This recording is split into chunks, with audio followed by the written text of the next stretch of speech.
Ja, bra.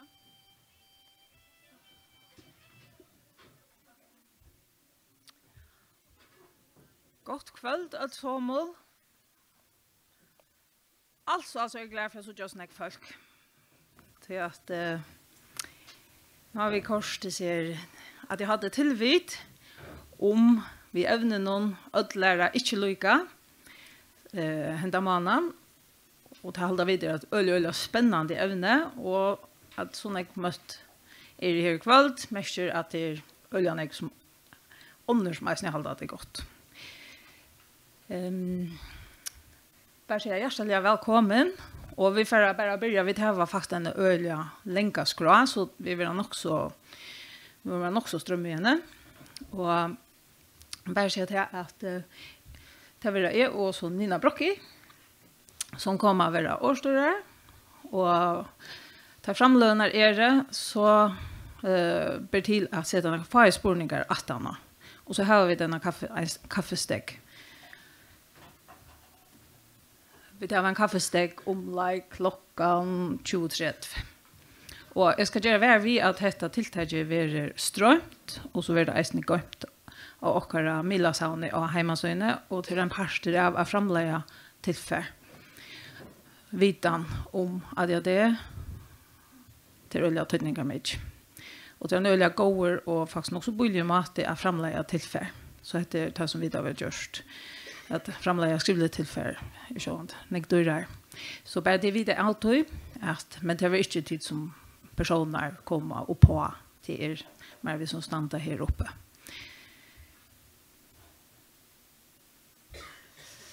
Ja, og så til vi valgte til evne i sjående, jeg kan bare begynne ved meg selv og være at mamma at en dronje som fikk stedfest at jeg det som nå kjører gammel, og det er sjående ofte at man får skole, at det blir så tropelt. Og øye negv av okken som i nevntene er foreldre, og det er flere som selv vil heve at jeg det, og det det som ganger at det er ikke okken som foreldre, og det som hever at det til det er skole, Folkaskolen straff til olje torførst og kommer jøkken. Det olje imskar årsøkjer til det, men det etter at karman ofte ikke til det, og man ikke så byggvinn. Og så tar vi et arbeid vi hva skal evne være, så var det også kjøtt at det skulle være etter vi Folkaskolen, etter skolen generelt, tog at vi vet at man nevner noen avbjørnger, men det som vi da er røyne hvis nere til å finne noen løsning. Hva løsner på etter? Så vi kaller det for ødlære ikke lykke, men så ønsker vi å sette folk så, ja, men hvordan lærer vi så? Og til det som heter tiltaket skal være en part av, så vi ønsker å være en konstruktiv parter, og i løsningene, hvordan lærer vi så? Eller hvordan lærer vi best? Og til har vi finnet flere gode folk å komme og greie fra. En lusøver til Fruje, som vi gleder ordentlig til å høre. Og så granskere fra Setron, og at han en fra Årblenda lærerfellen, og så det dere egna May-Britt Visron, som ADHD rådgjøv. Lukas sier helt stort om felaget til at det er fantastisk felag vi og i det vi en 600 år truslimer, jeg mener vi det største kyklingafela i Färjön.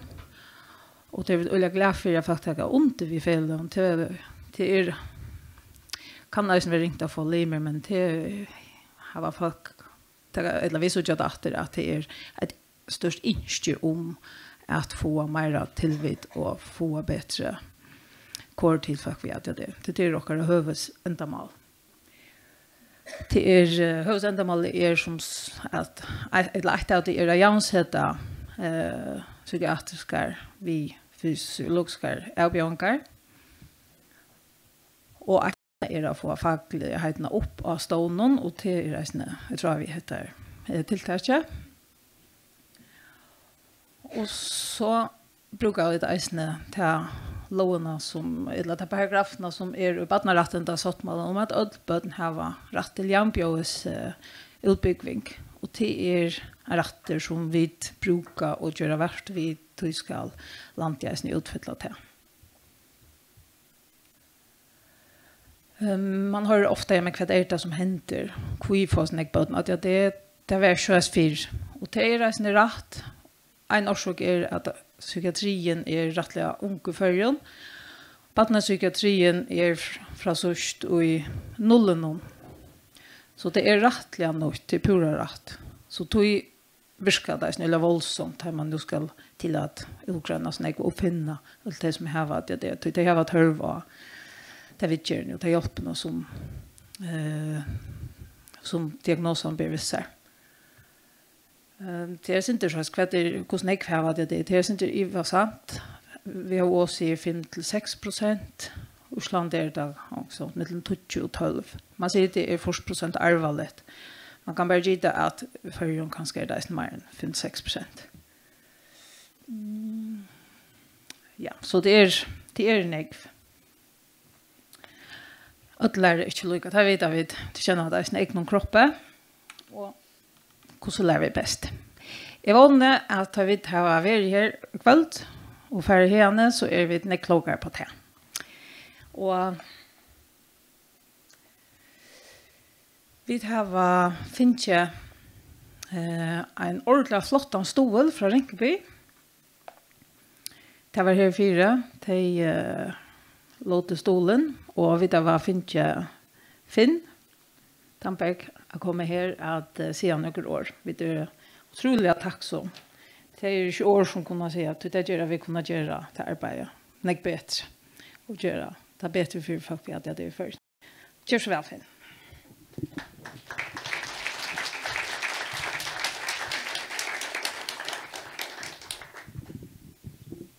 Hører du med? God kveld, alt sammen. Jeg bare stolter, glaver og eimjuker for at jeg Rynkeby for høvet til å være vi her i kveld. Vi somnas glad for jeg kunne stola at jeg har det fellet noen. Og Bjørg, tusen takk for mottøkene. Tid til fellet noen til gjør et nøyut og tøtning av mye arbeid.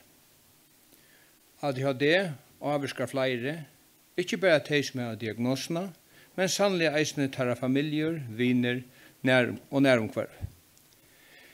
Tykker jeg megnar arbeid for å få åkken ånder å skilja, for å stola til rakto, og for å trykja bedre mølager for de som har ADHD, gjør gåan og stora mån.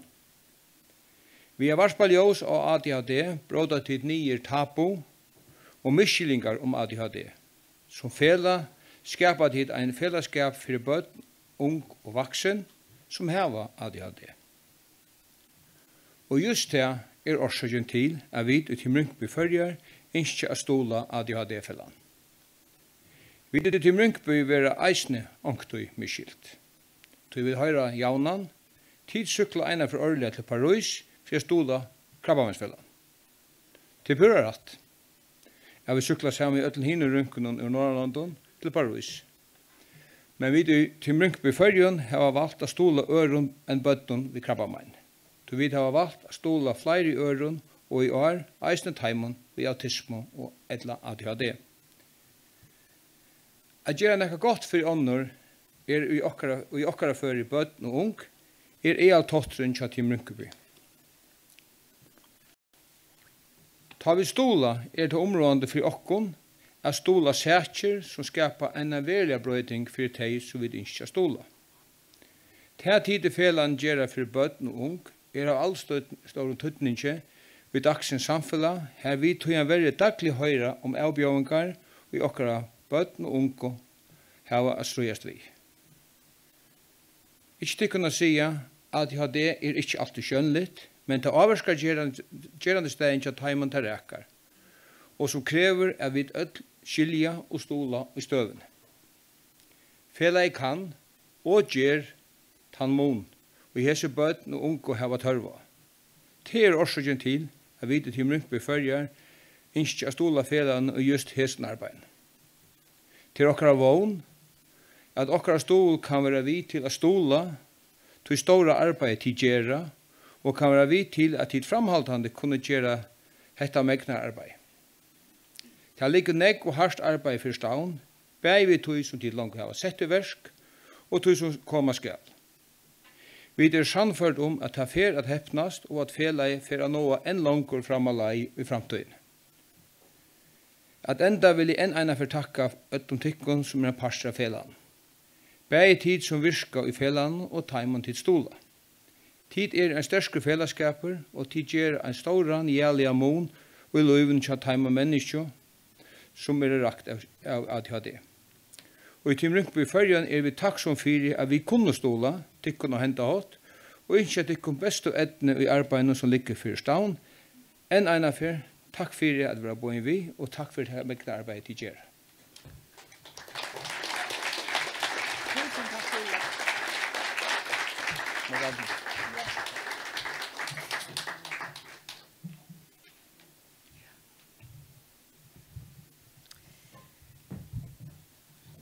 Først man blir rørt der 130 kroner, det helt fantastisk. Vi har hända månaden har vi så säga tillåta till Team Rynkeby. Det är alltid det viktigt att jag stola tar sagt, hon är sannligen i eisne stol och viktigt för samhället. Ja, nu får jag att jag var 9 år. Ja, god kväll. Så sökt upp, det bara så. Att det här är eisen vi gör till att det är eisen överande av en som strös vi ADHD. Och till Jamie ordentligt glädjen att vi kunde presentera Fruje och Myrne som för att komma och fortälla om hur hon inte vill lära slöka och hur hon lärde och hur hon mäkna det som hon mäkna här till att göra. Det är vi till super ärna där och glädje att höra vad du vill säga, Fruje. Så är det ju ut.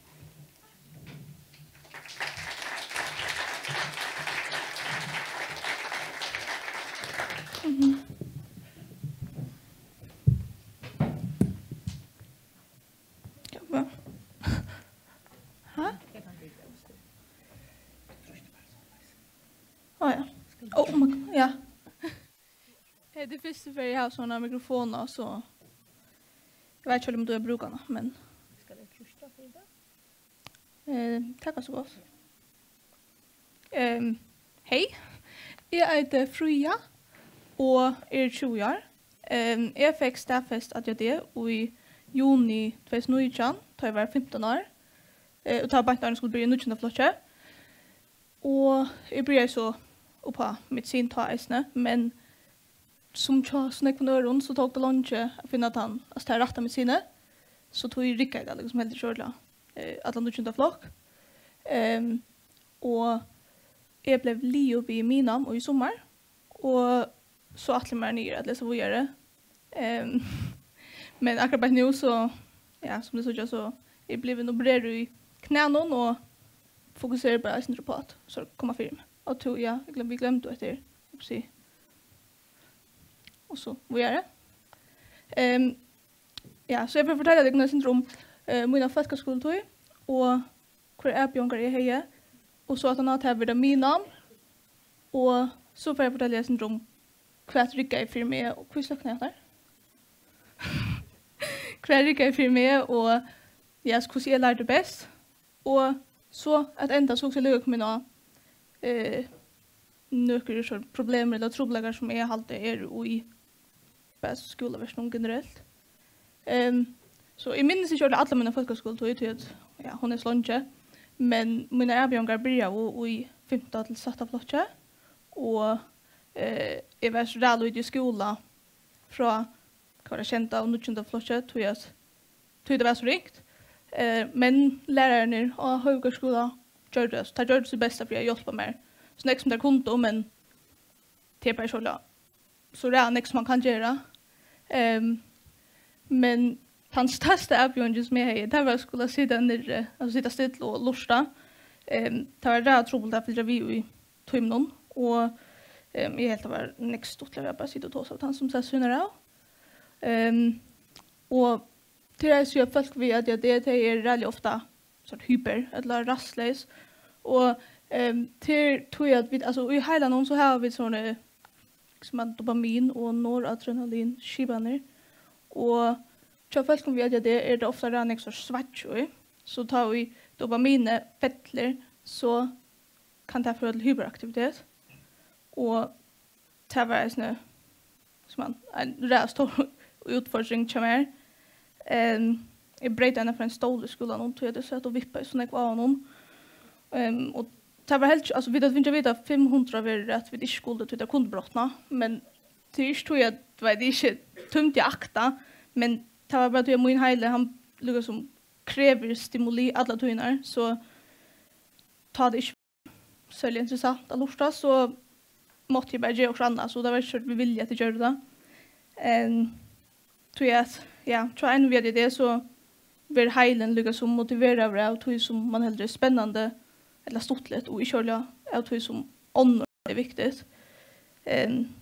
Så tar vi, altså akkurat det skjer noe interessant, så søker min heil bare automatisk etter sorts stimuli som er mer spennende. Og så var det eisne rævlig ofta at jeg glemte bøker og hefter heima og ångte eisne alle skoletaskene bare. Og så ble jeg ofta sendt heim etter det, og der kunne jeg sække så rævlig langt å genge heim, tog jeg at jeg stegget opp alle togene, så hver jeg sa opp som var interessant, så stegget jeg opp. Og så var det eisne flere før da jeg kom til skolen, så jeg tidlig til skrevebordsene vi. Eller opp, så til og så det mina. Jeg færre fra Folkeskolen til mina, det var en storbrøyding, og avgjørende som jeg har mina, det var jeg synder annerledes enn det som jeg har i Folkeskolen, tog jeg at medisin, altså vi hadde funnet så det rettet medisinet ta, og det gjør det liksom at jeg klarer bedre at jeg sitter stilt og sånn, men stadigvæk ikke helt. Og her jeg hadde ikke noen bøker, så vi skulle minnes til, tror jeg at det mest er teltene. Så det var det deiligt. Men så her etter måte det heller ikke, så vi tar ikke en fasta stover, ja. Man skifter det ofte mitt til stovene, og det er ikke ofte blokkene være så avlyster eller brøtter eller så. Så jeg har ringt vi her, så overblikk i hver vi skulle, og jeg møtte jo ofte skolen, og så hadde vi slik en blokk til han var avlyster likevel. Så ta var folkeskolen alltså bättre tandmån att ta var mer fasta strukturer. Och tar vi då som att det alltså så är det liksom i huvudsak någon så nysätter exekutiva funktioner som är då alltså funktioner som vi så har bruk för att kunna fungera i dagligen. Alltså här som man fevna om så evnen är att regulera uppmärksamhet och att kunna hushålla sig och att värva ett gott arbetsminne med man gör en uppgave. Och bär ju i Folkeskolen och min namn ta hej lika som såna på undervisning att det rikt vi att trobläggar vi arbetsminnen. Alltså till liksom ta passion av minnen som går in med information i mer vi ska bruka det. Så det gör det liksom att ett lömmes hvis jag skulle rockna ett rockningsstycke så glömde jag för rockningsstycke var i mer liksom rockna det. Eller hvis jag skulle läsa och så glömde jag liksom tandsättningen som jag läser. Så jag måste liksom alla typer av att läsa det samma om att. Och så läs för tog inte mer liksom vet. Jag fick inte på sig till kommer inte vidare eller så läsa. Och jag tänker helt om att du så kollektiv på från läraren. Alltså hvis läraren säger att de skulle ta hela boken upp och läsa heter så alltså så tänker jag kvar bok vad de skulle ta upp. Och så är det så hvis jag spurte då kvar bok skulle vi ta upp så det alltid onkel som svärar är att hon eller han har akkurat sagt det och så följer man så liksom sin botan eller så läs. Så det var skulle sålt. Men själv med när jag var så lärde jag så vi kvärt rigga för mig. Och ta för så då som nu. Och i Örnge, alltså min namn tar jag också om skolan som ett så fulltidsstarv. Alltså tar vi arbete från klockan 7:30 till klockan 4:00 kvällen. Vikskift. Och tar vi sen ta med sin rigga så jag får skola kväll morgon klockan 7:30 och så gör det skolatingene som vi har 4 till första block han halva timmen. Och så tar vi det nästa frukoststund så gör det liksom skolatingene till andra block och så 3 och 4. Men det skulle sägas alltså det var helt inte så lätt som det ganska lågar tror jag. Vi dödde ofta touch eller 20 så vill läsa och ta klar liksom inte läsa på ett frukostär men det var där själva med att så när läsa till alla blockarna så onkel du brukade liksom 2 eller 3 frukostär på att läsa ett faga.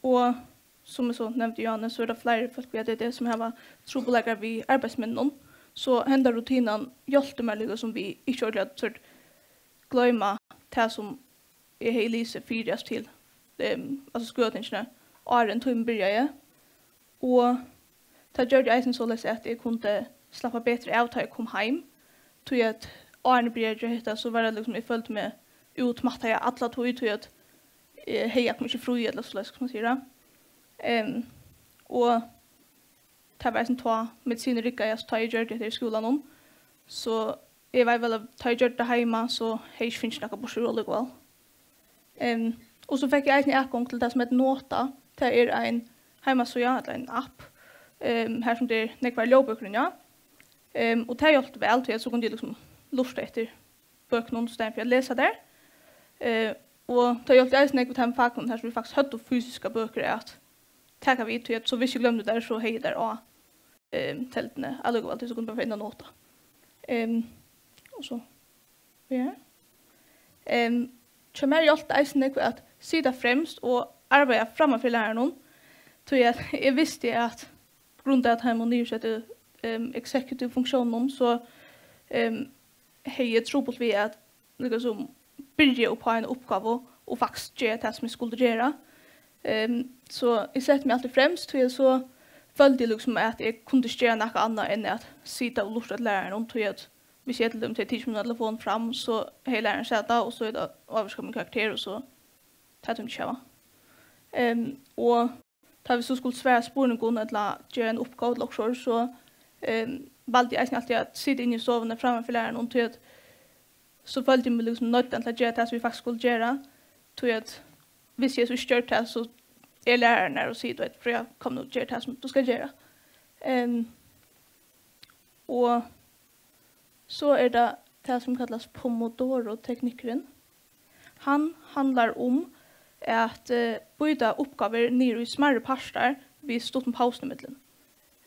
Alltså du har en Pomodoro som är 25 minuter här som du arbetar och så är det 5 minuter paus att han har. Och för jag som har varit det så kan det vara där riktigt skulle fokusera i längre tid.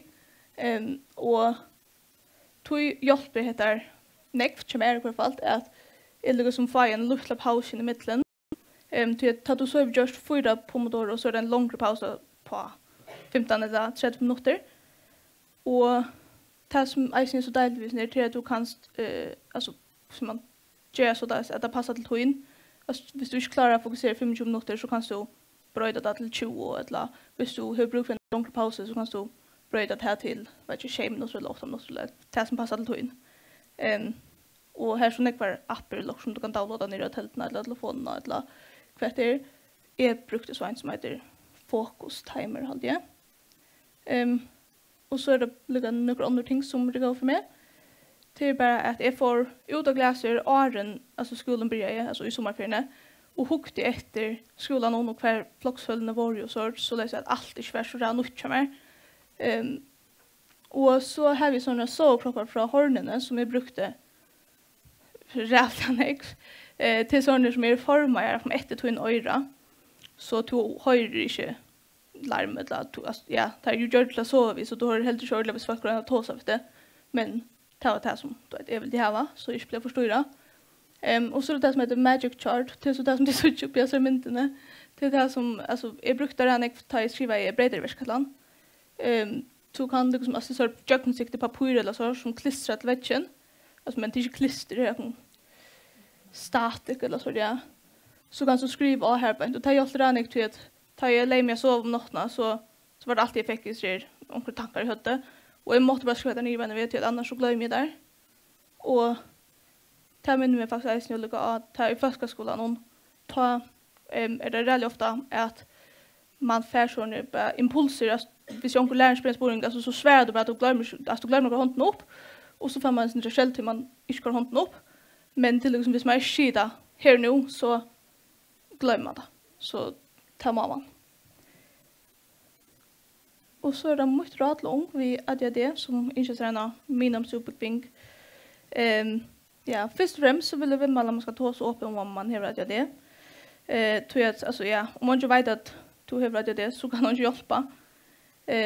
Så ta så vid en lärare eller läsare vid lärare och man ska inte vara benchfri att be om hjälp eller om ega tog till uppgifter eller uppgifter tror jag att alltså hvis du bruk för det så ska man i alla fall spyrja. Hvis man får nej så kan man bara prøve å spyrja om mat.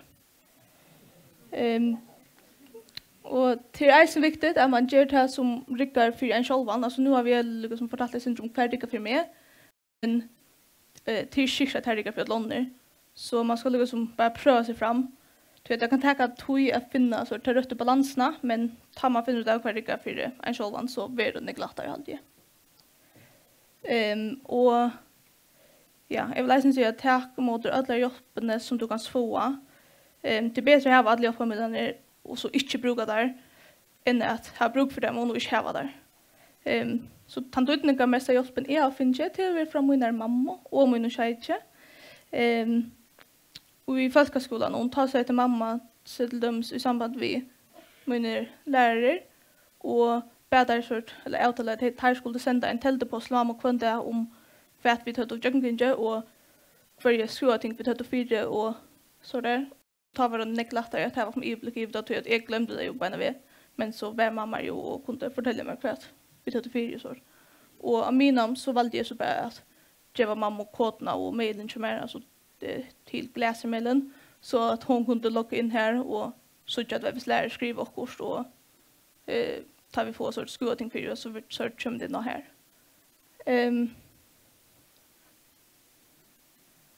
Och så kommer jag logga in efter. Alltså det är viktigt att minnas att alla lärare på samma mata och tyvärr har vi utbyggning var skipanen. Trobult vi att jag hatt fyra tämn imska avbjörn någon tja ungdom vi att jag det. Och jag huxliga nämna några att tämn troblägg någon som är i skolan och så kanske jag se allt man kan göra bättre. Så det första till så en sorts undervisning. Tror jag att jag hade en neck för vi ser alla skolor undervisar på en bestämd mata och det är att nämligen i skolan sitta nere och lusta och länga tid och så kanske svära om spårningen eller skriva en uppgave och det är simpelt en orealistisk för det nämligen vi hade det. Så har vi tid att döma på en arbetsmata att undervisa vi. Det i folkskolan så är alltid räddare inte vi skriva fyrsöken tror jag att alltså jag tror att det är stort jag stäva men jag tror att jag inte klarar att konstruera mig plats läraren säger så jag glömde alltid så det hela år eller hela sättningar i fyrsökena så det tar liksom som räddning och fejler. Men så och i satta flottarna för så var det Barbara som var akkurat danslärare hon hade hongt fyrsökena upp av bätchen i högvuxelna alltså utanför högvuxelna. Och så skulle vi renna från en sån bottje som var bättre utanför skolan över till högskolan till vet jag en hålltrusmeter eller så.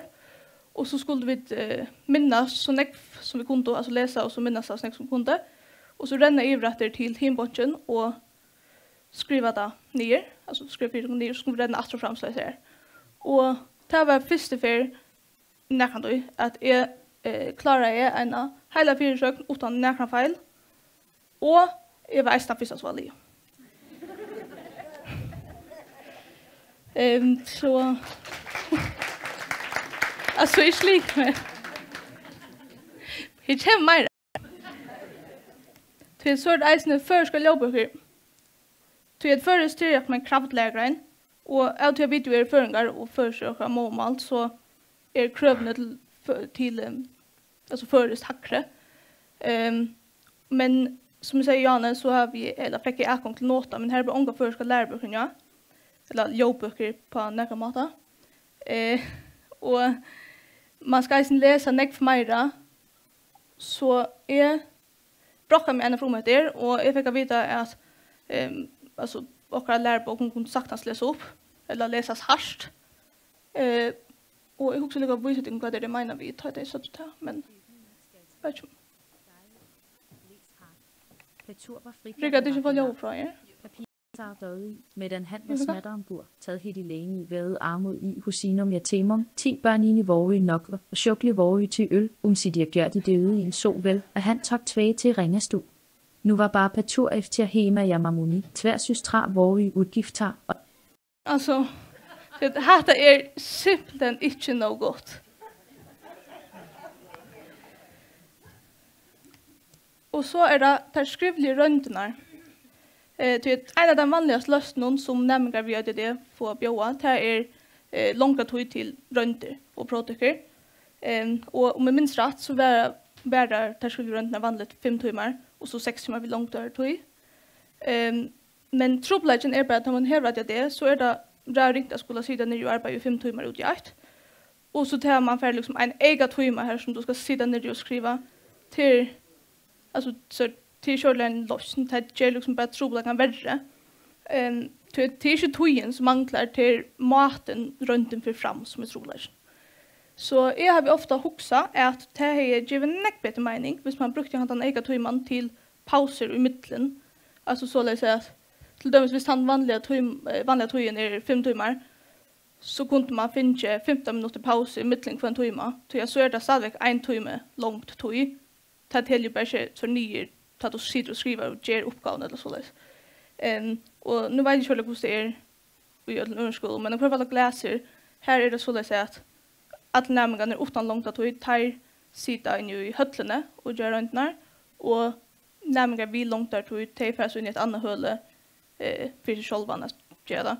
Så ta er det liksom rannig hver stover som er tommer. Så jeg husker bare at ta kunne man jo eisne fer inn i en av de tomme stovene at tidligere en pause. Men problemet er at det slipper vi ikke nå er tog at hvis du skal nærkast en bare veselokser, så skal rundervakten vittere. Så ja, jeg husker liksom på hentematen så kunne nærmere vi at det ta en ordentlig pause uten at skulle forstyrre henne som har langt at tog. Altså at her er jo eisne nærmere til dømesvis av årblindene som har bruk for langt at tog og ikke pausene. Men hvis det vi at jeg bare kunne få inn i en ære stove at ikke pausene så er det jo helst forstyrre og kline. Og så er det det siste. Jeg vil bare lukke å si at det har lært meg hvor viktig det er at skilja sin egna heila og finne av hva det er best for det. At det var det mest ikke til at du er minne intelligenter. Det krever bare mer mentala orsko at klare det samme som Aline. Men vet vi at det eier ikke skulle føle noen sort pressa til at røyna brøyt og selv eller sort hava minne at det for jeg kunne passe inn i skolen til at ødel eier hava mulighet å lære og passe en egna måte. Og tog alltid er at ødel politikere og skoleverset og arbeidsplass ødel nødt til å skapa alltså flexibel lär som för vi här som alltså som det har haft för imsko matna lära. Till tabert till att skapa ett omkvar vi här som öll har möjlighet att trivas oavsett om man hävdar att det är lite. Och ta i bit som samfälla alltså skapa rum för imsko matna lära. Ta kom vi få det bästa fram och öll. Ta det.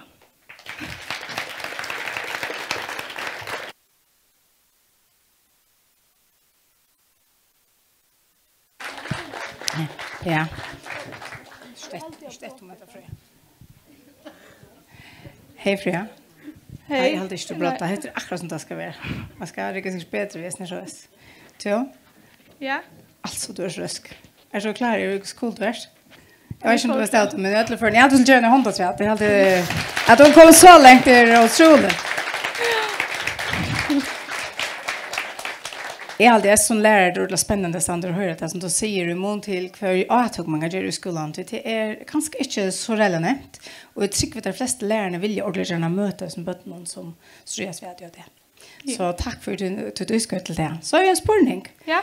For at, hvordan heldig du at du viner til dømes, og i samband med at du gikk i skolen, hvor en god stål, eller hvordan kunne du til dømes finne ikke gå an stål fra Teimond? Var det også du yngste der de gjør det kanskje? Som kunde hjälpa ännu mer i jag skulle gångna. Ja, alltså i min fall tar jag en av vinkorna som hon visste väl av att det hon gått fick vid vet hon blockar var alldeles eller så hon gjorde det att hon ringde till mig alltså förra för tar vi en block över alldeles eller så då ringde hon till mig och fortalte mig att Aren vi skulle då alltså Arne var vi i skolan och så var det ofta alltså tar vi då skuld till okkurst till onkel så hvis vi skulle till dems möta i Chosa någon eller så det står för skolan så måste du gå ringa till mig och fortälja mig då så det var det så det liksom som man hjälpte mig vid att möta upp skaffsted eller möta att vi skulle möta och så och eisen bad har vi skulle också som flockar alltså hvis det var flockspall eller så ringde hon och sa till och i morgon inte glömma det till annars så hej bara längs och glömt. Fantastiskt. Och jag som en god vinkona, hållt fast i henne. Ja. Ja, är det några annars som hotlar sig att fri en spårning som man det fram den här känner? Nej. Jag har ganska en träd. Ja. Nu är det liv i hettar. Vad också du att för göra nu då är liv i min namn och du att för läsa vad gör den där godskott för att lära? Nej, jag vet inte om jag kvärt för att läsa till än. Men alltså vi får ner nu. Vi har akkurat en uppe nu i februari. Så tar vi ner men så ser jag att arbeta in till kvartal i sommar och så hoppas jag att jag får det här kvärt att jag läser då.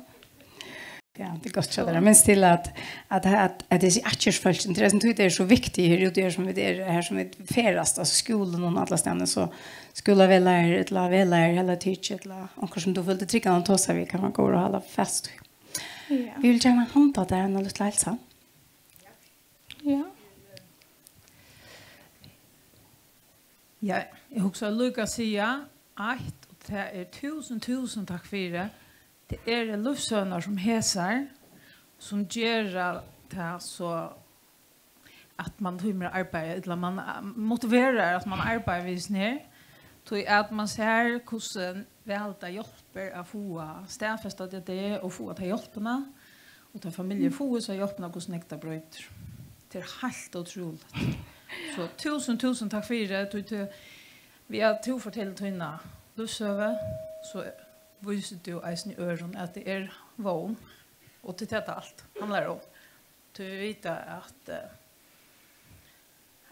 allt röjna sig bästa. Det är bara så som ägnar det och som skulle ha hjälp.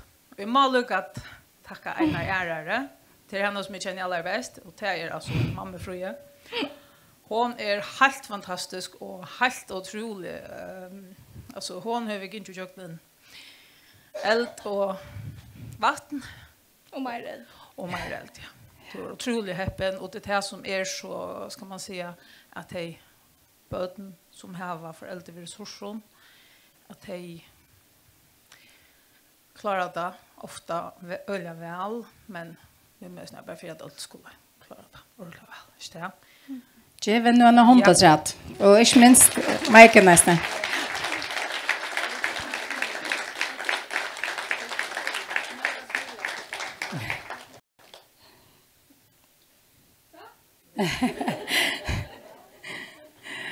Tack för det.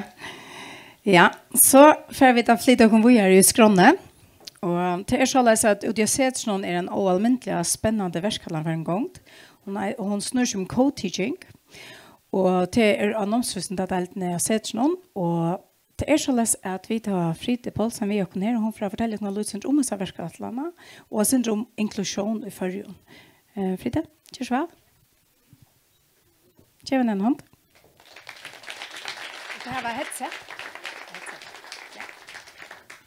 Jag kan se annars att han henne så kommer Peter Lammaget och så Lutcentrum Co-teaching i Västja och att han har därför att höra Lutcentrum Anne kom som salarfrönger om serumsfröj och inklusion eisen. Så det är tingene som är viktiga hos ner. Så Frida, körs väl.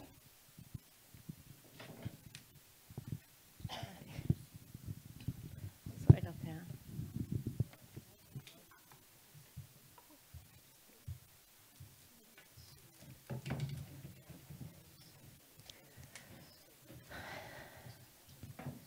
Ja.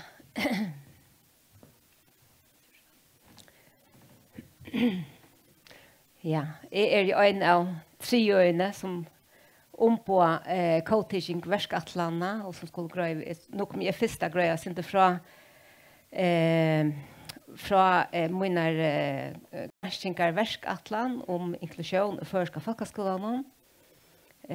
Og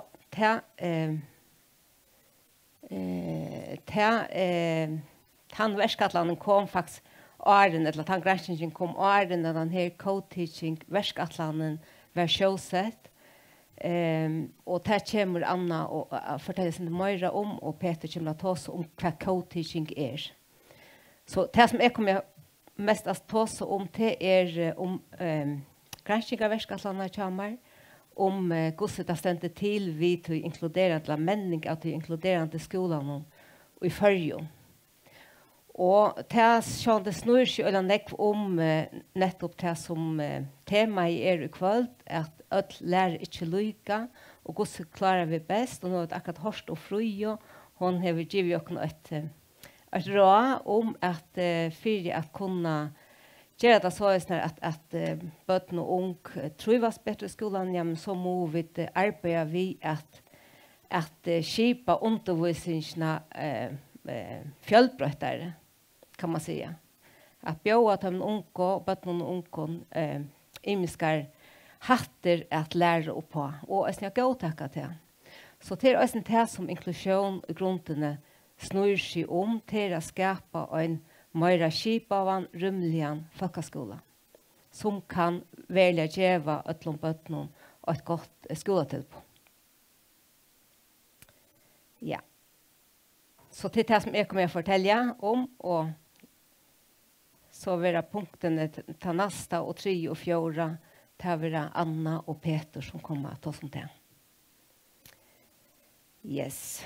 Ta brått i skronne, nu hukte jag efter kvart till skriva och skronne för att det är kvalitet, och ta alltid till Björk som citerar för att det är öliga näckböten som misströvas till skolan och få inte ta skolagång och läring till bort och höas ävnen i här. Og dansk tøv viser at nästan helmingren av tøymon 18 år gamle vi at de hadde ikke under utbygging. Så man kan si at Frøye aktor kanskje et ljøs i så måte, eller et øyndom hvis man teker, eller utenføren tann helten som hever, eller færen i gongt vi en utbygging og hever tidlig mina. Men så det ikke for øyla nekv av bøtten og ungen. Vi selger tørve, kan man si. Og verskatlandet kommer mer snurse som så ikke om ungvi og bøtten og ungvi at de har det, men snurse om menninga til inkluderende skolan i sunn i høylt. Og det reker sånn til ødelbøtten og bøtten kanskje selge østene vi senårsfrøljon avbjørn, eller som, ja. Så att svära till avbjörningen att det är såna barn som misstrivas och som har strujast i skolan kan vara och det nästa som bent på att vi skulle arbeta mer medvist vi att männa ett inkluderande skolomkvarv nettopp tog att barn inte lära att lycka. Och det är kanske avbändningar som visar att barn lærer best i en større læringsfellesskap, som hvis vi tenker folkeskolen, så det at han allmenne folkeskolen. Det her bøttene og så kan man si også til at bøtten loja i en skole som ikke har AHA og avholdende arbeid for at menn og en inkluderende skole. Og det det som kanningen kommer i en stor mån viser også, og det kanskje særlig at tilfelle som eller nærmgane som har tåsa vi og eklart på fra at de loger under en skole som ikke rymlig, som ikke arbeider inkluderende. Men för jag väntar attor iverskipa urslitne fra granskningar verskatlandet kommer till jag säger att vi må arbeta mer via männen inkluderande skola. Det utfra tog att ta en och ha kanna den inkluderande skolan i förrjun, så vet jag visar det sig öliga tydligt att vi tar inte med en annan åra en iverskipa av en skolapolitiska atlan om att männa en inkluderande skola. Och att människan av inklusion hon öliga tillviltarlig ad hoc och hon öliga nek upp till han enstaka läraren att avgöra om han vill männa eller arbeta inkluderande eller inte. Så att tantkåsen hon pekar i öliga imskar atter. Og så halte jeg øsne at jeg kan si at vi mangler førlige menning av starfolk til at arbeide i en inkluderende skole. Så det er noe som iverskipa, men her i kvalferd er at jeg har fokus ut fra navigasjoner hva det har å si for deg at denne vantende mivise inklusjonskåsen og hva for avlønner det har for. Så bygge åren er færre vujere, så det ikke noe som, kan man säga, som har vi funnet på, eller omkring skole har vi funnet på at vi skulle utvikle en inkluderende skole. Det er alt så sattmaler som vi tar bundet og til, og iveløsninger som peker av at det er til tannkåsen man melder til at alle skoleskipene i Ødlundheimen arbeider frem imot. Så det er kanskje heller ikke et vel om man kan det, eller ikke hvis man vil være vi i alt kjører ratjen og leve opp til alt kjører standarder. Og sattmaler, ikke minst som man kjører hever, som land hever underskrivet. Ja.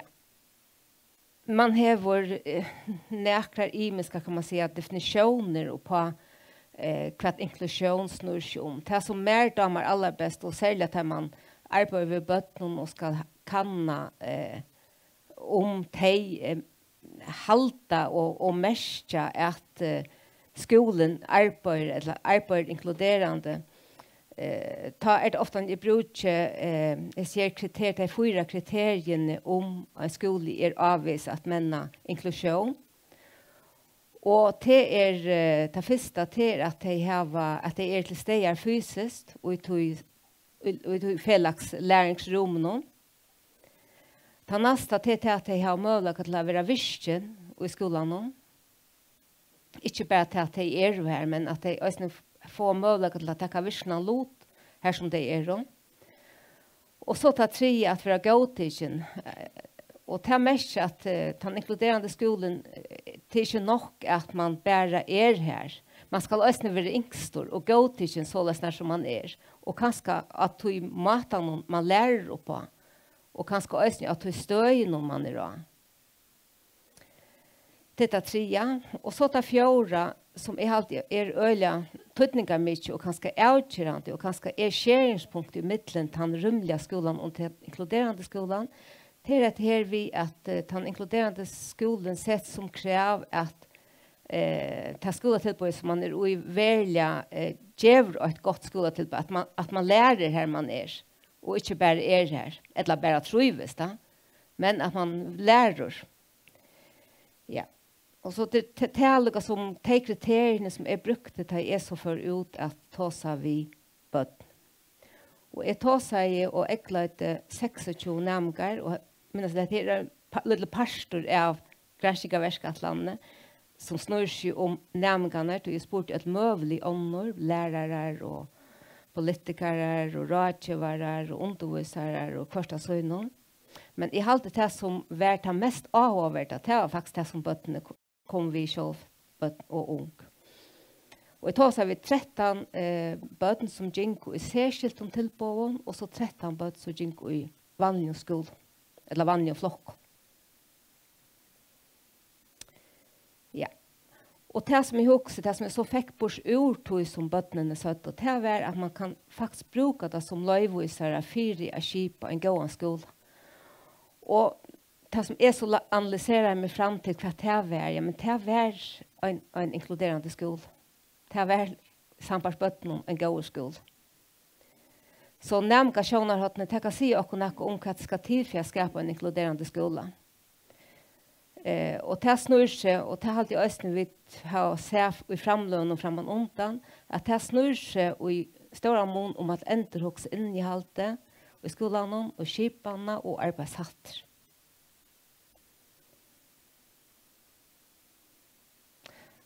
Og det som kanskje øljene av tilfellene snus jo om det var tøtningen av å være pastor av en læringsfellesskap. At man ikke isoleret vår, eller sitter ensamhetler, eller bare sitter sammen med noen få, men at man pastor av til store læringsfellesskapene som man innenfor en pastor av. Til dømme sier en nærmgård, og han tjekker en vanlig flott, at det beste av skolen til fellesskapen, til viner, og å komme og kjenne nærmgård og være sammen. Endamal å lære, sier han. Men før i togene tar endamal bare å lære. Nå endamal bare å lære, og at gjøre det så løsner at alt trivast og ikke være helt den utenfor. Og så det en annen som sier, en nærmgård, han tjekker eller gonger i en sertilbøye, og han sier at min løying var nok for meg. Til enden så klarer jeg ikke å komme i skole. Her og i sånne særskilte tilbøyen bedre. Selv om jeg sakner skolen, så vil jeg ikke fære atter. For jeg så bensjen for jeg føler meg ensam alle natter.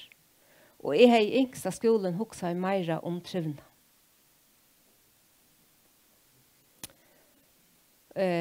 Ja, og så det en annen nærmere som sier at, og så det også det her vi at menn og inkluderende skole krever også til at man av øtlån nærmere også at man at høyre skole her ui at være nærmere ui en inkluderende skole. Og den ene nærmere her sier at og tåsar om en som heier vær i sånne flokker kanskje fra første til tredje flokk, og så får en serflokka. At han får en serflokk, men i halte han vil atre i okkara flokk. Det om en som gonger i samme skola, men i en særskilt tilbøy. Ja. Og det som her så reflekterer om en nærmgrunn at her som var ferdig i år, hei bruk for jeg av ekstra hjelp. Og jeg husker om at han var hørst at han var bruk for hjelp alle tøyene. Men så sier han enn her i skolen, men jeg synes han ikke så ofte. Og jeg vet helst hva han men han omkrastens til døms av en flokksmynd. Han pastor av flokksnån, men han ørves. Og det hele som adresserer denne problematikken vi av være i bavon, eller bære i en særskilt tilbøye inn i en vanlig skole. Og kanskje også adresserer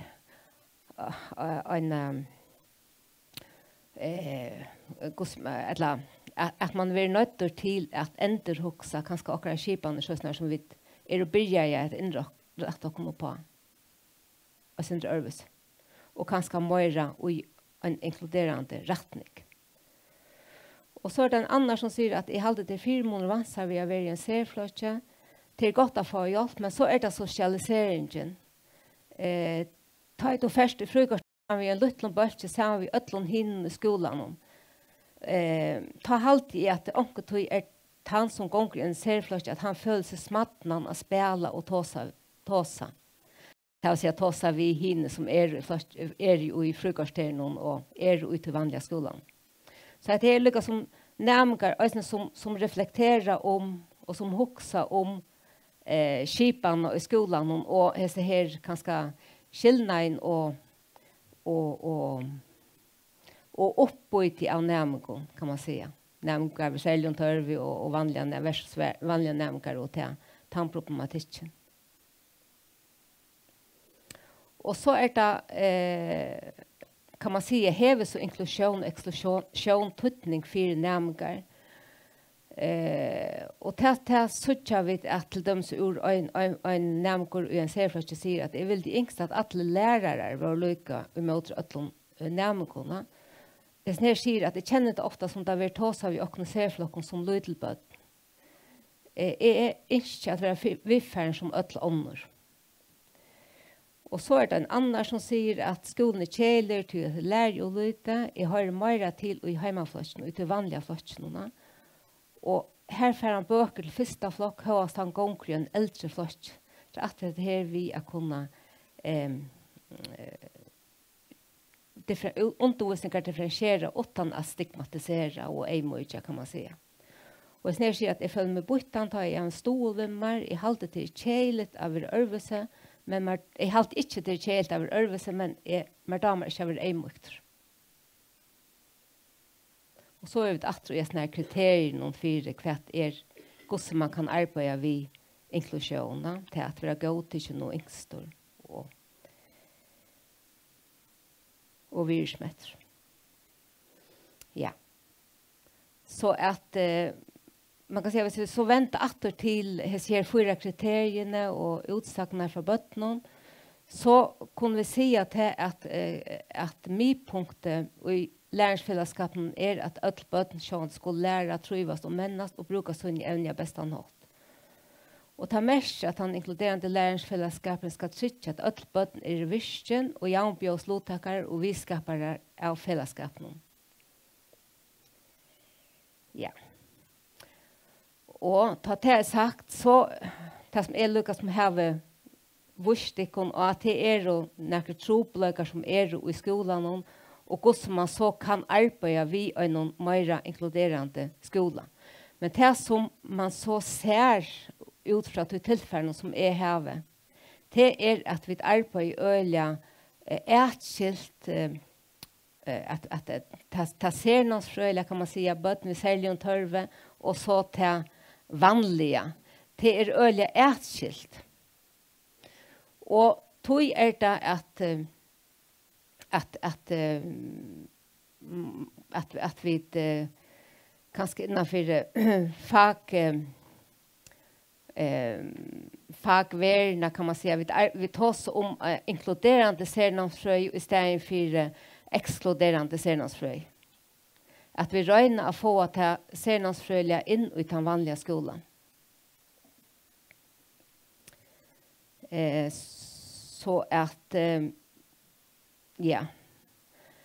At vi skulle arbeide fire, at vi at vi har så imiskar fætaner av eller forståelsen om middelen samband med middelen sernasfrøy og allmänna nomsfrøy avvirskar øysne gosvidt arbeid og menna den inkluderende skolen. Det er noe som hunker sammen. Det vi? Ja. Og at det lykker Arne Stedje, lykker at truva ui den her myndelen som viser lykker som at hvis vi har kan man säga, et kompenserende forståelse av sambanden og middelen til sernasfrøyla og til allmenn og nomsfrøyna, som teker utgangsstøy ui at det badne til noe gale vi, ja, men så blir det torrførst at menna en inkluderende skolan.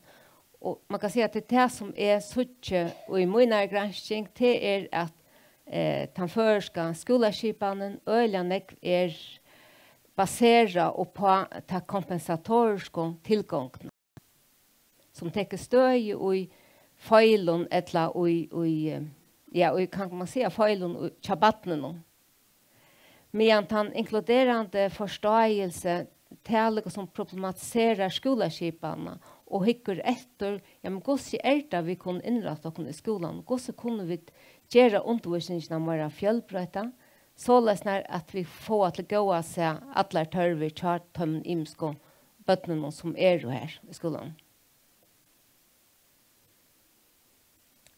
Ja, I allt färg att ge var år vi är till Anna.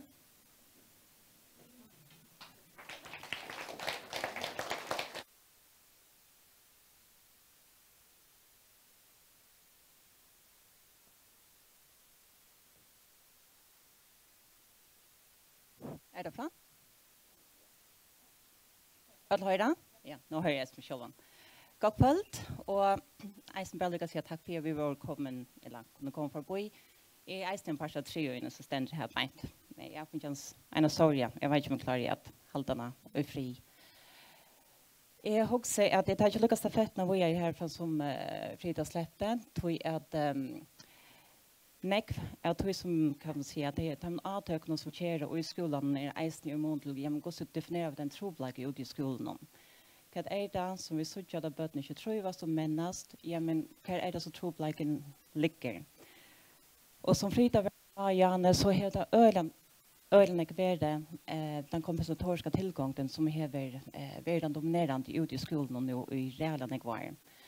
Det som det så jag här på det kan man säga troblaga fätan med fagpersoner ute i skolan allt det som arbetar i skolan så kvar för när barnen inte män så trivs så har man funnit och detta här är så en större kanning i Danmark som är gjort.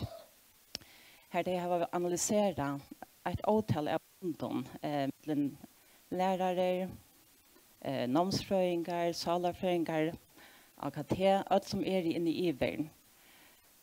Och han kan inte visste att här som böten inte tror vad som menas, så är det 40% som är tullet av nämningen. Det är alltså nämningen är trobladjen. Och hvis det inte är nämningen som trobladjen, ja men så är det familjen. Och hvis det inte är familjen, ja men jo, här ständer undervisningen till 6% av trobladjen till att nämningen inte menas så tror som man ska. Och härifrån så är det skolan och lärslan som är helt. Det till så 1% av trobladjen. Så här bänt, ja. Här är trobladjen fätan att till nämningen som är problemet och det är inte rätt om här bänt. Och kan man säga årskap av verklighet så kan det för verklighet vid på skapt ut i skolan det är ja nämligen har man empati det är det som vanligen blir hörst nämligen är roller nämligen är inte byggt till undervisning nämligen är ordblender minnementer kontaktsökande nästan andra kriterier så heter det vanliga så vi får fäder att ta en trobladj ska definieras effekt så tillkänna ära kanning och på i eisen för jag vet att ja men kan jag det från hur länge det är så läs och notater från öronkanningen som har granskat själv från 1935 det visar det samma så det är det stilla nervösa svikta i barnen eller trubbel familje vi skifter det även alla lilla barnen det vittla och allidande vandamedlar barnen det är skittna ettla vantabatne eller det oskiljande batne. Så troblaga fädan i mot skolan så jag 1935 till kan inte vara leo här i eller 2021 inte särskilt brott. Så där vi har definierat en troblaga, ja men kan göra vi så. Kan vi avtök för att sätta igång. Och här så gör vi att det är den kompensatoriska tillgången till 35%. Och hvis det inte är kan man säga barnen som man ser in mot det så är det familjen. Och så är det att ja det var visst under skola till barn till ästa vanliga som har gjort det på.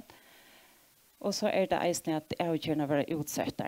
Och det som regel en avgör som blir utsatt man börjar efter att ja en kanning är igång till andra ting. Man kan ta det ändå i avgörna. Så det som vi också här eisne det är avtøk muntlig greina i troplegan det är skolan eller undervisningen här på det är inte här man sitter inne muntlig avtøk. Det är 3% här på.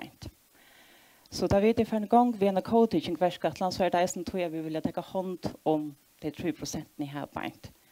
Så jag här med vi det man kan tjäna också nekv i muntlig mening och trivna. Så Tui det bland annat är vid eisne vi och Jana Röndar och meningar Verskatland. Hon ber i 2040 och hon är i sin ageringsfas vart nu hvis man kan se det på tammadan och hon bränner så från 2040 till 80. Och vi ja det är det som vi har varit checkat någon och om lågtögemöjligheter och om nämligen ja, skapa en inkluderande skola och inkluderande särlandsfröje och min kontorven ser till på. Och det är så en runda Verskatland som är att färma skolan förrän och vi ber vi inskolningarna, det vill säga första till tredje flock. Och ja, eisen är röna att samstarva och bygga bror mellan särtillböjande och hemmaflock. Och det här är så en större apparat som är för en gång kan man säga. Det är flera som är en parster av granskar Verskatlandet. Och det är kan man säga ja bottom up og top down, altså til å si at her er ødelig involveret i eisene. Og så er det at Peter Lukateker stafettene på Gjerri og kommer å forklare litt om hva co-teaching er. Så de får en homing av Gustav så det vers i eisene.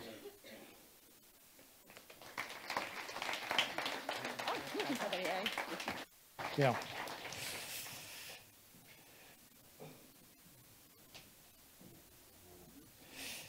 Ja, takk for det. Altså, for jeg har sinnet at det søvende, og så undangång og følgende til Marilyn Friend. Hun var C-lærere og skriver en av PD, og hun skriver en rikve av Vysendagrøynen. Og helt etter forsene, og hun sa at det var en bøtt som var 8-4, og som hun underviste. Og så mente jeg denne formen, hvordan kan man altså arbeide inn i flatsjonen. Og til det som ble til co-teaching. Vendi Moravski, hun en annen undangång og kvinna. Og hun var jo i lærer til Friendløsene. Og enda mal og stadigvæk det at øke om altså inklusjon. Og det vi tar så vanlige flatsjon. Ofta blir co-teaching tåsla ut fra ned til 6 arbeidsåtter, og som man gjør det, så det co-teaching, men det øyne ikke mer enn det. Egentlig skal man huske alle skolen og skal omskipast, og det er flerfagligt samstarv. Så det er mer, nekk mer enn bare disse arbeidshattene. Nå, så vandrer her. Skulle ta som kvui co-teaching, så er det granskning som viser at selv nærmengar i avbjørende lærerstøven tar for morbursjord i vanlige flatsjonen her til co-teaching. Og Janni Hedgaard, som en dansk skolegranskare, hun nevner at alt får morbursjord. Begge faglige og sosialt. Jeg har lest sitat nok skotter, for jeg har lest til danskon. Ofte var jeg ikke i stand til at identifisere hvilke elever det var særlig utfordret, fordi de ble ikke håndteret med individuelle kompenserende tiltak. Tvert imot var deres utfordringer utgangspunkt for lærernes organisering av undervisningen. Hun gjør det nekvar eklengar granska, hun var i California, og har vært hos som exceptionelle nærmengar heldre enn det her. Nämligen vi har björn och annat så postmatiskt så jobbar på. Kvar ska alltså co-teacher eller undervisa samman. Undervisaren skulle vara i mister till det faktiskt en trade. Hvis det lycka så två gåstat för lärare eller annat så är en grund för arbeta två så kan man också arbeta. Så det är egentligen hvis man tänker lärare och C-lärare. Det var upprunaligt. Det var en specialpedagog, eller lärare vid specialpedagogiska vidan, och en lärare. Och det är då en stor mån än att få senansfröjna in i vanliga flotsen. Det är vidarna, så inte är utanför. Så kan det lärare och en omsfröjningar, lärare och en svalarfröjningar, lärare och en läsvedare. Så det är alltså det är en allmän lärare, och så är det en som har en särskild vidan. Och det snurrar som man får domar till det monofagliga och att man deprivatiserar egentligen skolan eller skola-hatterna. Här är det så att säga 6 mataner eller strategier kallar onkel det. Onkel kallar det för hvis vi tenker stått i kjøkkenen, altså den første er en underviser og en underviser og en ekklager, så er det en hotter at arbeide. Hesten som underviser tar planlagt sammen, eller lagt klart sammen, og tar uten etter nå, og så at han tar en tøymeliver, så tar sammen. Men man behöver inte göra det i en höjland timme. Det kan vara en stöva, man vill gärna ha gärna ett ner som är en erbjudning som inte lyckas särskilt väl. Hur ska man göra det? Och så tar man om hästingen att han. Så tar man den här äckla igen som är erbjudning. Jeg på ikke bare på det her, det kunne jeg haft. Ja, burde haft også hatt pøyga vi, men så det stasjonsundervisning. Her så gjør vi det 2 lærere, og nærmere vi 3 bor, og så roterer det, så det ikke blir så, ja, så anstått at man gjør ting, imisk ting, og det kan være noen skriver her, noen leser her, og så gjør man også ensamheter her. Og så roterer det. Det kan være 15 minutter sen. Så har man mulighet til klokk og timetimere som gjør det grønt kvart når man gjør det, så det ikke blir for overrekvande. Det kan da latt løyva, men det sier at bøten då at det egentlig vel det der gjørst enn og tog. Så det er ikke så overrekvande. I Amerika her flyta hade bøttene, og så i Danmark vi har smør om at her sitter det, og så flytter lærerne rundt. Parallell undervisning 2 lærere som simpelthen døyler flotjen i hest, og underviser kanskje det samme, og så skifter det. Så den alternative undervisningen, hun egentlig interessant. Så her kan man ha en minnebølg som kanskje skal ha også eika i tøymnen, men det kan også være noen som doer egentlig vel okkur, så det sammen og få også eika. Så det ikke så, og det viktig av hesten her etter alternativ undervisning, at det ikke det samme bøttene som skulle ha også eika, at de øystene roterer. Så det teamundervisning, det 2 lærere som underviser, eller størrelsesfelt som underviser, og det kan være også rollespill, eller det kan være det, supplerer på en annen. Det skal gjøre mening alltid. Øtles tingene skulle gjøre mening ut fra læremalen som man hever. Det kan man ganger skoleløsning for å lære, det man gjør. Og så det sørste til en underviser og en stol og en underviser. Og dette er kanskje det som man ser mest av, kanskje det som ofte vil kalles tvillærerskipen, minner mest om hattar.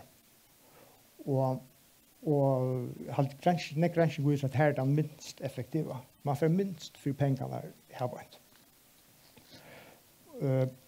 Men man kan sjån bruka det fornuftigt hvis det er planlagt og man er ute når man 1 meter. Kjæsten som er stol, han kan saknas gå rundt og gjøre skilja god ting. Han kan hjelpe, gå med materialen, han kan spyrja spurningar, han kan så har vi tid en treatment fra her man hikker etter sånn herbant. Man skifter, at man har en serie, og kanskje gjør man hattar i 20 minutter, fellagsundervisning, så får man vågjøre til stationsundervisning, så får man vågjøre til alternativa undervisning. Her en bølge for ut sammen, her trøsart med en hid inn, så får man heimater. Hatta kan man umda seg ganske 5 minutter eller klart, så hattar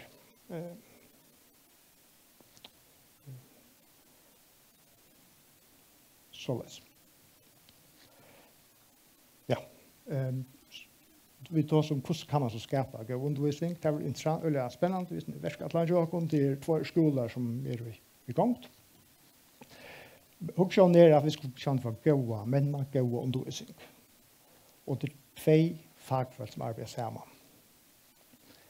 Det som vi her 2 undervisere her midten, så jeg vet, 2 skulle lære av oss her, til å få noe på skjort og i bager. Kanskje vi hever en særlig vitan, og hin allmenn læreren her, og så i nærmengen, han skal sannelig også få noe fra bavon. Så alle skulle få noe på skjort gå. Eller, alle skulle få gagn av oss her tilgångt. Og det sier Marilyn Friend at det gjør at lærere opplever at de får mer på skjort. Läraren upplever att det mennast och faktiskt blir bättre undervisare vid att arbeta som co-teacher. Så och det blir också bättre till att ända mal att wicka lärningsrum och ha fler låta komma över. Ja, det fortäller läraren. Och gå undervisning hon är skipa, hon är fjälltata, allt just fria nämnt ju alla att det ska vara fjälltata, det ska vara för ens. Och det blir väl till vid co-teaching. Det god lydgjende for at gjøre det. Og undervisningar leia blir nekk bedre til, 2 starsfolk. Og man også reflekterer om sitt yrke. Det gjør man jo i sin funden som man har 18 av, omframt åren og i undervisningene. Og så har man gåar, altså egentlig kan alt det gjøre det samme hvis ikke man har gåar relasjoner til nærmere, eller godt samband. Så kan man ha øyelig gåan struktur, øyelig godt alt. Men til alt kommer alt, så det øyelig viktig hos læreren i fløtsjonen. Ja. Men vi reier her, altså co-teaching hever hvordan en potential til at skolen kan bli bedre. Og så det så at man implementerer, altså det vil ikke implementere i skolen, det så at nærmere nøye, altså lærerne jo, altså i menning, det er ikke noe som nå er livet, så da man da, det er noe som man tykker faktisk tog å lære, arbeider ut fra maten, og ofte skal man begynne i sin smagen, man skal ikke begynne alt for, man kan ikke vante man for å bruke en hele vik og nå då man heter et lag. Altså, man skal begynne vid 2 måneder om vikene, og så kan man øke det. Så har man gjort det. Ja. Her 4-røyking, undervisning og etmeting. Det er en, og det skal huske sammen, og det samme følelsen i arbeid, det skal huske som, altså følelsen og begge 2 nøye, og man skal anse etter at hvis andre er sjuk, eller hvis noen andre lærer i sjuk, så skal man ikke take hese fra til en annen døme. Altså. Hese følelsen skulle være ta det. Ja. Yes. Ja, det var det. Takk for det.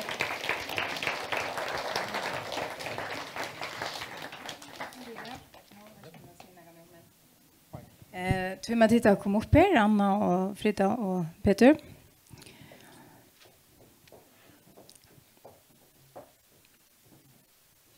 Ja, det var ordentlig avhåverst å høre, og høre at det var at det baseret på granskning, så man vet at det er alvorsår 18-4 at man har grøtt så leis. Og da jeg selv er visst i skolen, så har vi en mening om dette, og det er så spennende, og det kunne vi ha vært å sette til versk, og vite hvordan det så er i Fredrika. Jeg skal, vil si akkurat? Ja? Att Luca bara säga att nu står det att det är någon som är adulten som hej teacher till så här co-teaching verskatlanda. Det är ganska rättare att det är barna och utbyggingar man lär som har lust vi att skolan kunna söka om att vara vi och i så här verskatlanda. Så det är faktiskt de som har showsetta och stanna 18-4. Och så är det någon som är adulten som vid liksom granska och i hesten her projektet någon och hitcha efter om heter näka som kan brukas till alla skolor i förr. Det så läs något som där väntar. Ja, och jag måste säga på den vägen att jag gör mig glädje att höra att vi för en officiellt arbete top down att vi arbetar ervist. Vi får tacka till Pira Björk som har handat dig någon lite hälsan som tack för det tycker och vi ska det till det här. Så tusen takk for det, og det er så øyelig nøyot å få vite om å øke. Jeg vil vite at akkurat som alle andre mennesker fra det ene til hit, at det hva som er dimensionelt. Det er alltid ordentlig viktig at skolen hever alt av bjøa, så at alt romast, det er alt samtidig. Så vi är ordentligt spända på det. Alla handadekna jag vet inte om det jag ser otroligt flott t-shirts när vi det var just så vi våna att till för att gänga ut där mot arbets. Jag ständer ödlär inte lika till för att ungen ska glömma det. Så just väl. Och tusen tack för att du kom.